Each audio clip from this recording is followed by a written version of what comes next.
नमस्कार दोस्तों, इस वीडियो में डिस्कशन करेंगे अपरिपक्व सोच के बारे में। और ये दैनिक जागरण में छपा हुआ था, बहुत ही सुंदर लेख है ये। आईएएस के अगर उससे देखें तो जो जीएस पेपर 4 है, जीएस 4, इसके लिए ये मतलब अच्छा है। इससे क्वेश्चन नहीं पूछने लगेगा, लेकिन इससे कुछ चीज़ें हम सीखेंगे तो वो उसमें अच्छा रहेगा। और हमारे जीवन के लिए तो सबसे ही ज़्यादा इम्पोर्टेंट ये एक छोटा सा लेख है। इसमें है कि घंटी बजाने पर द्वार तुरंत ना खुलना, घंटी बजाने पर द्वार तुरंत ना खुलना, रेस्तरों में अपेक्षित खाद्य सामग्री प्रस्तुत होने में देरी होना, झट से उत्तर ना मिलना, हॉर्न देने पर धीमे चलते वाहन द्वारा मार्ग ना छोड़ना जैसी स्थितियों में झुंझलाना या क्रोधित होना अपरिपक्व सोच को दर्शाता है। मतलब किसी के घर की घंटी बजाए, वो तुरंत दरवाज़ा नहीं खोला, मान लो टॉयलेट करने गया था, अकेले घर में था, नहीं खोल पाया दरवाज़ा तुरंत, अब परेशान एकदम टहलते जा रहे हो बाहर, जो बट सांस ऊपर नीचे हो रही है, जल्दी खुल ही नहीं रहा है।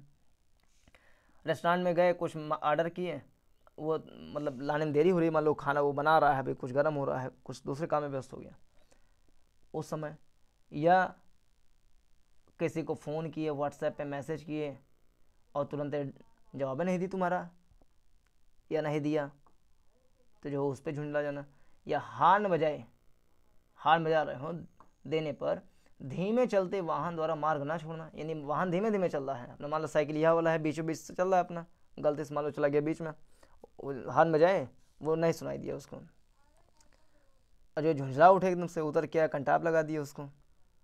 ऐसा होता है अक्सर।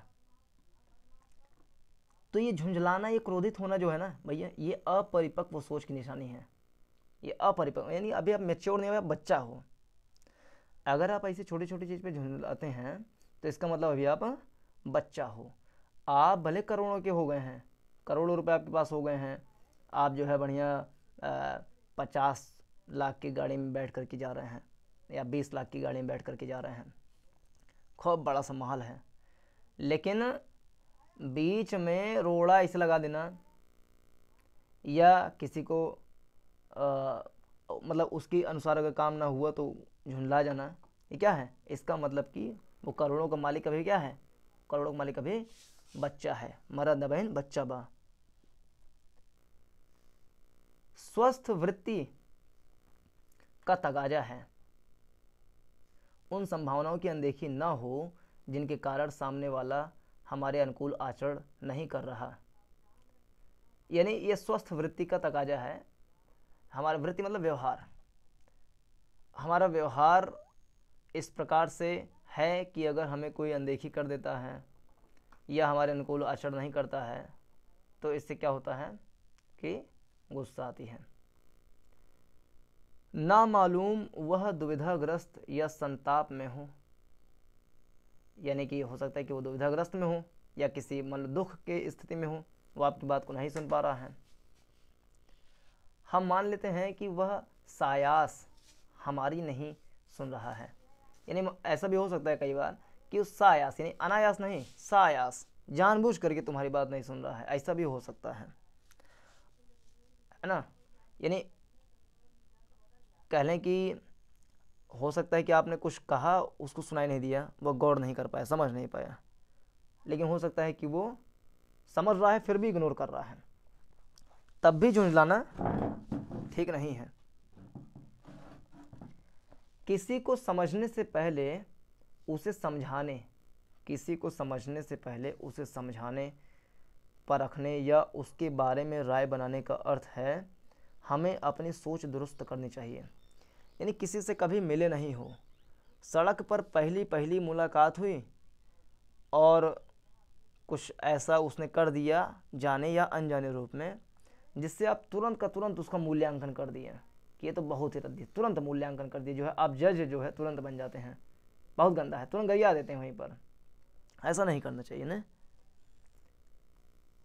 किसी के बाबत आपकी राय अधिक सटीक तब होगी जब सुदीर्घ अवधि तक उसे विभिन्न अवसरों में समझा जाए।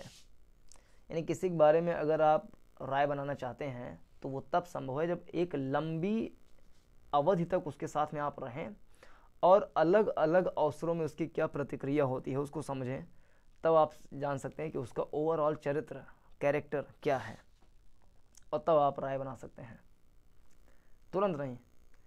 धैर्य, पेशेंस, सहिष्णुता के स्तर में गिरावट वैश्विक चुनौती बन चुकी है। धैर्य नहीं है और सहिष्णुता यानी कि सहन करने की क्षमता नहीं है, चाहे धार्मिक असहिष्णुता हो या वैचारिक असहिष्णुता हो, तो इन सब में गिरावट होती जा रही है। तनाव यानी टेंशन, उद्विग्नता और अवसाद यानी कि डिप्रेशन जैसी मानसिक व्याधियों में अनवरत बढ़ोतरी हो रही है।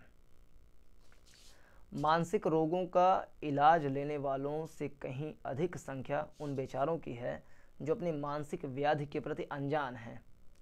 यानी कुछ लोगों को तो पता है कि हम मानसिक रोगी हैं, व्याधि है उनको, वो इलाज कराना है, लेकिन बहुत बड़ी संख्या ऐसी है जो मानसिक रोगी हैं लेकिन वो अनजान है क्योंकि वो मानसिक रोगी हैं।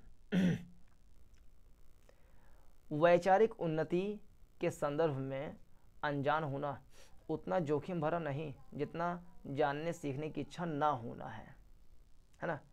ये अनजान है, आपको पता नहीं, अनजाने बस कुछ कर रहे हैं, वो उतना ज़्यादा जोखिम भरा नहीं है जितना ये कि आप जानने या सीखने की इच्छा ही आपके अंदर में ना हो।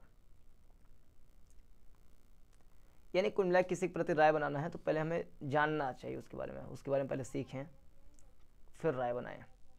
चाहे आरक्षण का मुद्दा हो, चाहे जाति व्यवस्था का मुद्दा हो, रंग भेद का मामला हो, महिला मुद्दा हो, या दिव्यांगजन हो, उनके प्रति जो हमारी राय है, धारणाएं हैं, कोई भी धारणा तब तक नहीं बनानी चाहिए जब तक हम उसके पूरे पर्सपेक्टिव को, पूरी जानकारी हमारे पास नहीं है।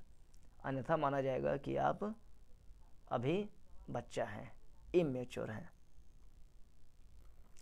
शरीर बहुत कुछ करने में समर्थ है, यह मस्तिष्क को समझाना होता है। मस्तिष्क को समझाना होता है कि शरीर बहुत कुछ करने में समर्थ है। जैसे कि पैरालंपिक्स में देख लें, बहुत सारे हमारे खिलाड़ी हैं दिव्यांगजन जो 19 मेडल लेकर के आए, जिसमें गोल्ड, सिल्वर, अलग अलग मेडल हैं, जिसमें एक गौतम बुद्ध नगर के हमारे डीएम जो हैं वो भी पैरालंपिक खेल में लिए थे, हिस्सा लिए थे बैडमिंटन में, और उनको मिला मेडल, मिला गोल्ड मेडल मिला है। तो क्या है ये, उन्होंने अपने मस्तिष्क को समझा लिया कि हमारा शरीर जो है काम करने में समर्थ है। स्वस्थ काया के बावजूद इस भ्रम में जीना कि अंग प्रत्यंग अमुक कार्य नहीं कर सकते, वैचारिक अपंगता का लक्षण है। शरीर, काया जो है एकदम स्वस्थ है, लेकिन फिर भी ये चीज़ मानना कि ये काम नहीं कर सकते, पढ़ नहीं सकते, खेती नहीं कर सकते, तो क्या है, ये है वैचारिक अपंगता। यानी कि आप जो है सब कुछ है लेकिन फिर भी आप वैचारिक रूप से अपंग हैं। विचार से सुदृढ़ व्यक्ति जानता है कि प्रभु का प्रतिरूप होने के कारण वह अथाह ऊर्जा से परिपूर्ण है, जिसके समुचित दोहन से अविश्वसनीय ऊंचाइयां छुई जा सकती हैं। यानी हमारे शरीर में इतना पोटेंशियल है, हमें जो है देवता का प्रतिरूप माना जाता है, मतलब देवता के अंश माने जाते हैं हम सब मानव, उन्होंने हमें जीवन दिया है, तो उनमें जब इतनी अथाह ऊर्जा है तो उसका कुछ ना कुछ ऊर्जा तो हमारे अंदर में आई गई, और वो कुछ ऊर्जा भी इतना ज़्यादा है कि हम अविश्वसनीय ऊंचाइयों को छू सकते हैं। यह भी कि कोई पराजित तभी होता है जब पराजय को अंतिम सत्य मान लिया जाए। यानी किसी चीज़ की तैयारी करना है, हम पहले से मान लें कि अरे इसमें तो कई सारे लोगों को सिलेक्शन होता नहीं है, तो मतलब कि आप वैचारिक रूप से अपंग हैं।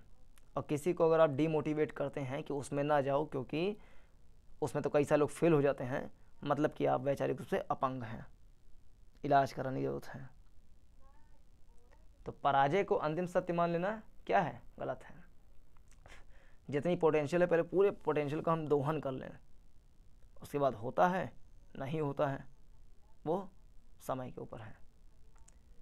खेल शारीरिक बल से अधिक मन को उत्साही और सकारात्मक मुद्रा में ढालने का है। खेल शारीरिक बल से अधिक मन को उत्साही और सकारात्मक मुद्रा में ढालने का है।